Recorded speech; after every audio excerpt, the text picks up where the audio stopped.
Hi and welcome to Golf FM. This is an on-course video now. We're going to have a look at the first hole at North Berwick East Links, the Glen Golf Club. So we're down here really close to the sea. It's just a few hundred yards over there. And the first hole is a tough test. It's probably one of the toughest holes, starting holes in the whole of the county, to be honest. You've got a really steep rise up to the top. It's at least 20 yards from the flat that you would add for your second shot. And when you get further up, you get onto a bit of an upslope. So you're slightly less than that maybe, but it's still quite a bit extra, usually 2 clubs.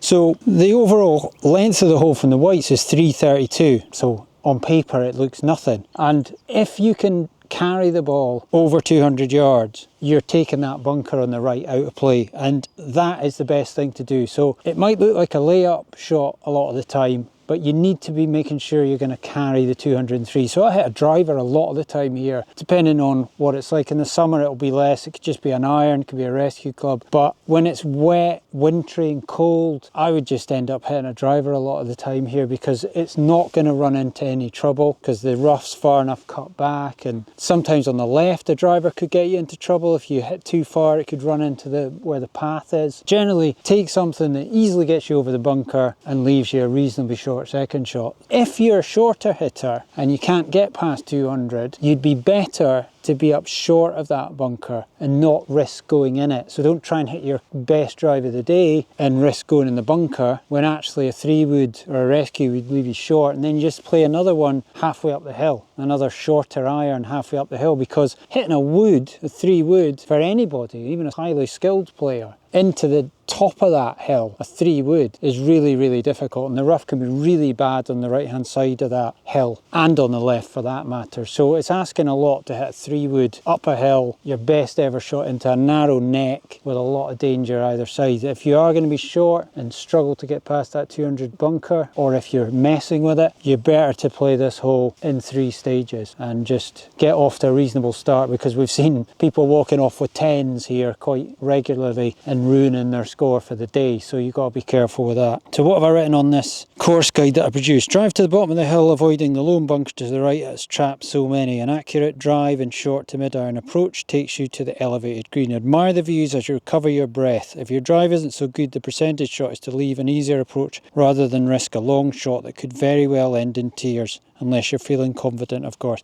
So it's 203 to get over that bunker from the very back of the tee. So you just need to weigh up what club's going to get you that far. The difficulty is choosing the club on the second shot. When you get up to the green, it's actually quite a difficult green, but I'll talk about that a bit more as we get up. So I'll hit this tee shot and see how we get on. Decent shot up the middle. Let's see where that ends up. So this is this bunker we were talking about on the first now. One thing to mention is that this is the middle of November in Scotland, and this hole is in shadow, especially from the right hand side there, and is one of the wetter fairways on the course. Generally it's a very dry course and very linksy, and especially in the summer months, probably from about May right through to October even it can be. So you definitely get the by the sea links experience. This bunker here is fairly shallow, and if you do go in it, there is a chance that you can get out of it and get onto the green. The lips deliberately low there to give people a chance, but if you're a lower handicap, then yeah, have a go, not an issue. But be very careful if you're a higher handicapper what you're doing, because in the summer the rough on the left by the path there can be really penal, and also it's a lot worse on the right as well. It comes down a wee bit further as well than it is at the moment. Okay, so I've just rolled slightly through into the semi here. There's a wee bit of a line here, but it's never bad. They keep this grass on the hill a little bit longer, because you can imagine in the summer if you were to hit nearly to the top, it'd be pretty horrible if it ran all the way back down. You'd have pretty long periods of time people trying to play the first hole, so they always keep it a wee bit longer, but it's never that long that you've got a difficult lie really out of here. So it's not bad to go in here, and it doesn't matter that I'm not actually physically on the fairway. So I've got 72 from this roughly to the very front of the green, and the pin's a yellow flag, which means it's in the middle. White is back, yellow's middle, red's front. Same as the tees, red, yellow, white is back. So normally that would be almost a lob wedge, but I'm on an uphill slope, ball's going to go really high, it's cold, there's no run and bounce really on the greens at the moment because it's winter and it's soft. So I'm going to hit a gap wedge and see how that does. So this is 50 degrees.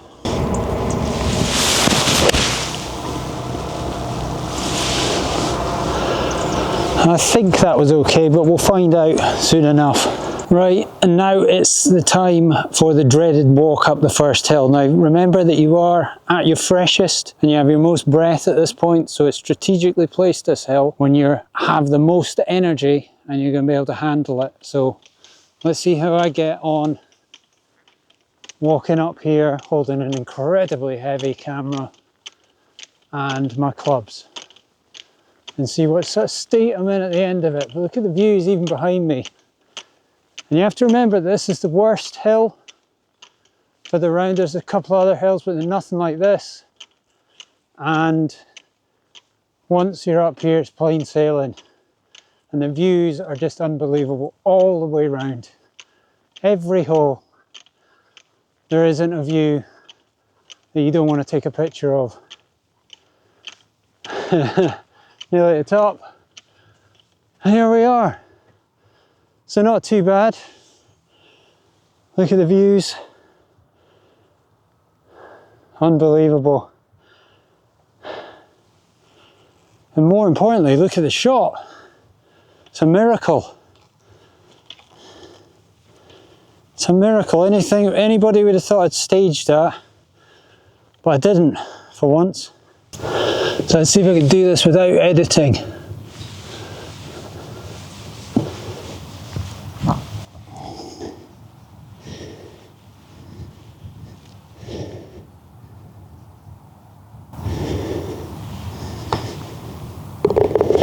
And there is a nice wee 3 to start. So you can sort of see how it's nothing really to be afraid of. It's driving a gap wedge. Well, for some people it is, and for others it might be a wee bit longer than that.